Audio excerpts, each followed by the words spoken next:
শীতকাল এসে গিয়েছে। একটা হাঁস যদি রান্না কইরা জামাইরে না খাওয়াইতে পারি, শখের বেটা মোরে কইব কি? যে কি বিয়া করলাম একটা শীতকালে একটা হাঁস রান্না কইরা খাওয়াইতে পারল না? তো যেমন কথা তেমন কাজ। মার্কেট থেকে অনেক খুঁজে, খুঁজে একটা হাঁস নিয়ে এসেছি বড় দেখে। আমরা ২ জন মানুষ, আমাদের এটাতে হয়ে অনেক বেশি হয়ে যাবে। তো একা খাই নাই, যেহেতু শীতকাল ২ জন দেশি ভাইকে নিয়ে খেয়েছিলাম। হাঁস পরে আমি এটাকে পরিষ্কার করে এটাকে কেটে নিব। যদিও বা আমি কাটি নাই, যে খাবে সেই কেটে-কুটে দিয়েছে। কারণ ছুরি দিয়ে কাটতে আবার আমার অনেক কষ্ট হয়। যদি অন্য কিছু কাটতে পারি তবে মাছ-মাংসটা ছুরি দিয়ে উনি বেশি কেটে দেয়।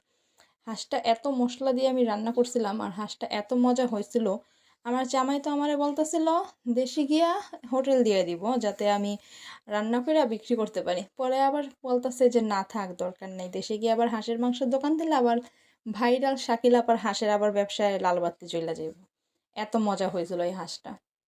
তবে দুঃখের বিষয় হইতাছে হাঁসটা রান্না করে যেদিন খাইছি ওই দিন আর সাথে সাথে এটার কোনো ছবি বা ভিডিও কিছুই করা হয়নি কা, যেহেতু বাসায় খাই নাই, বাইরে খাইছিলাম ২টা ভাইয়াকে নিয়া। তো পরের দিন সকালে কিছু ছিল, তো ওইটা দিয়ে আবার যখন খাইতেছিলাম তখন ভিডিও করে রাখছিলাম। নাইলে আর এটার আর কি ফাইনাল যে লুক ছিল ওইটা ভিডিওতে নিতেই পারতাম না।